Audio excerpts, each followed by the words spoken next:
Hey guys, this is P.M.R.Bonez88, and today for my next horror slasher movie review is Leatherface, the Texas Chainsaw Massacre Part 3.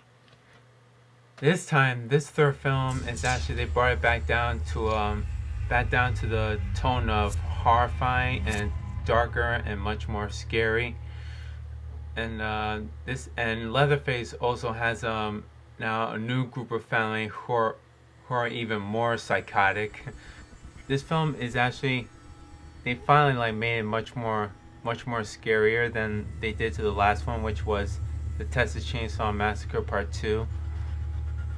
But it's not. But I heard about the third film that they had to re-edit it, shorten it out because there was too much gore or too much violence in there, like graphic bad violence, because they couldn't show too much violence back then.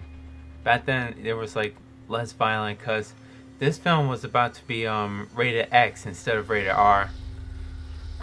So anyways, the new director Jeff Burt directed this third film, Texas Chainsaw Massacre. And I would say this time the character Leatherface, he's actually not much more rebellious, like a rebel Chainsaw Massacre killer this time. So this film starts out where two group of college students who going on a road trip, they somehow having car trouble. They go to a gas station and they all of a sudden meet up this one guy who is half blind and owns the gas station. At first he's just some weird pervert guy, and then later on he takes a picture of this one girl and bugs the hell out of her so much. So later on he also peek on the hole in the wall that he made to check out that girl, and it's a little deja vu. In case you guys didn't notice, they did the exact same thing in one of the Psycho movies where Norman Bates takes a peek on the wall and looks at the girls while they're taking a shower. While they're trying to figure out a way trying to get some gas for their car, they run into this cowboy named Tex. His name is Tex, so they don't know who he is. He's just some regular ordinary cowboy. And in case you guys didn't know, he's also the character that plays Aragorn from all three of the Lord of the Rings movies. So during that movie, the gas guy that's half blind gets caught, and the cowboy grabs him on the floor, and but then later on he gets really pissed off, grabs his shotgun, and he shoots the cowboy, which we all think he's dead. So since they got away from the gas station guy, all of a sudden there's this big truck who gets out of the gas station and goes after those two. But then later on they still had car trouble, and their wheels, one of the wheels get broken down, or they have a flat tire. Somehow they hear something, and they hear some crippled guy with the machine leg. So apparently this is a little new, because they actually don't really count from the second one. They did the previous during the first one, because in the first one his leg got a little cut and almost chopped from his own chainsaw. So that's where he got that brace leg on him, because during the previous of the first one. So they try to get away, but then sooner or later the other guy gets caught in one of the traps, and the girl runs away and tries to save him, but it was too late because Leatherface was getting closer. So the girl runs away and finds this old abandoned, not really old abandoned, this old house, and she finds this little girl who's, we all think at first she's innocent, but then she stabs her with one of those bones, and that's seriously, this girl's much more even crazy. And we run into this cowboy, which is Tex. So she gets captured, and they tie her up and nail one of her hands, palm of her hands, they nailed her. And then later on, we see the mom, who her legs are real all veiny, and they're all veiny, and not too good, like ugh, weird, some sort of disease or something. So afterwards, Leatherface's new family are like all the new next Sawyer families that come in line. We don't see the old man anymore, the cook, cause if you see like the very beginning of the movie when they talk about during the previous of the first film, they talk about the old man, which is the cook named Tom Sawyer, who passed away during the like in the early 80s. So this was like kind of a little brief after the second one, but they don't mention about the sheriff, they don't mention about the radio talk show host, and they don't even mention Chop Top as well. So the second one was just not really part of the Texas Chainsaw Massacre franchise films. So now Leatherface actually comes home and only finds this the boy that got trapped, and apparently didn't really kill him. He just like he actually like just scared him, and he just passed out, and he probably just like knock him out him. So they tie him up. Actually, they tie him and hang him up like upside down. So one of his I think either his brothers or his cousins, I don't know if they were brothers or cousins. They are related for some reason, and same with the little girl. I don't know if they were a family, so to them it was their family, and along with their grandpa, which he's practically already dead.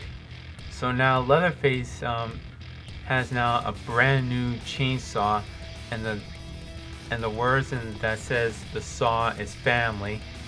Now that Leatherface got a new chainsaw, new and polished and shiny. So Leatherface, he's more like a much more mature and pretty much disturbing and kind of a rebellious teen. So there's this one scene where Leatherface goes to his old layer room just for him time just a bit. He used this weird computer that describes what the images are, and what he does, he keeps repeating, like typing the word food, and he starts to get really aggravated and frustrated with that. So he goes back to the house, hanging with his family and polishing his new chainsaw. Almost up to that very ending, the character, which is the actor Ken Forging, finds them, like follows them what they were doing. But then later on, Leatherface like gets ready to kills this one girl. First he uses her lipstick and just like puts like all these crosses, like lines, like making as a target. Later on he shoots almost the Sawyer families, and there's this one scene apparently, if you guys don't know, if you have it on DVD, there's like a different rating version. There's a rated version and an unrated version. And of course, the unrated version, all they show is the guy's finger gets shoot out, and along with his ear gets shot out as well. And that's only the only unrated scene. The girl gets away. She unties herself, and later on, Leatherface goes after that girl. And so up to that almost ending, up to the ending, but during the woods scene where she gets caught by one Leatherface's traps again. She like slides, like the rope like takes her, like drags her all the way from the woods and then down to almost the swamp, just almost by the swamp. And then Leatherface like shows up, begins almost close of killing her, but then later on Ken Forging comes to the rescue and like dumps him, like pushes him right into the swamp, and they like literally had a big brawl, and the chainsaw is just like buzz, like keeps on buzzing like it's almost like a motorized boat, like rushing around. And Leatherface like pushes him down, like almost like drags him right to the chainsaw. And then later on we all think that he like saw him in half, and then Leatherface like goes down to the swamp and she tries to like find him. And then later on he like just grabs him and doesn't even bother going back and getting his chainsaw. He just like grabs her, and then she takes the big rock and just like keeps on smashing him right to head like repeating it over and over again. Almost up to that very ending, she's like the only survivor, which we all thought she's the only survivor. Surprise ending, which there's a truck showing up that does say about the gas station guy. Gas station, but surprising, Ken Forgy like shows up surprising alive, and but then the gas station guy shows up again, tries to get back from that girl. But after a while, she grabs the shotgun, shots him right in the chest, and then later on she grabs the other guy, which is Ken Forgy, and then they took off. So me done talking the whole plot, almost the whole plot of this third film. I should say this film is really good to watch, and I'm really glad they brought it down to its own dark tone, almost to its dark tone just a bit, and add a little rock and roll. And this film was good, but not as good as the first one. I would say I would rate this about, I would say kind of like 79 out of 100. No, better yet, 80 out of 100. Just like give it some little credit, just a bit. Apparently, due to all the editing, all the cutouts that they had to delete, that they could not be shown in theaters or on TV. But on regular TV, they could skip or delete some scenes that are too much gore and cannot accept that's really too much gory at all. But there were a few scenes they couldn't at least just show, like where one scene where the little girl like grabs the rope and the sledgehammer like comes towards the guy's head. They couldn't show that. I mean it might be disturbing and really much more gory, where it's like hits him right in the head, and then the crack of his skull like opens up and blood comes out of his head. They couldn't show that, but it was back then. They couldn't show too much gore and too much blood. But now in like all the horror movies, they show like much more blood, much more gore. So I do owe this movie on DVD, and they have both the rated and the unrated version.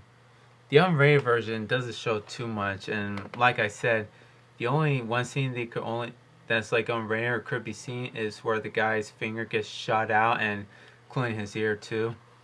That's the only scene that was uncut and unrated. For my next horror slasher movie review that I'll be talking about is the Texas Chainsaw Massacre: The Next Generation. And this is P.M.R.Bonez88's signing off. His saying is, peace.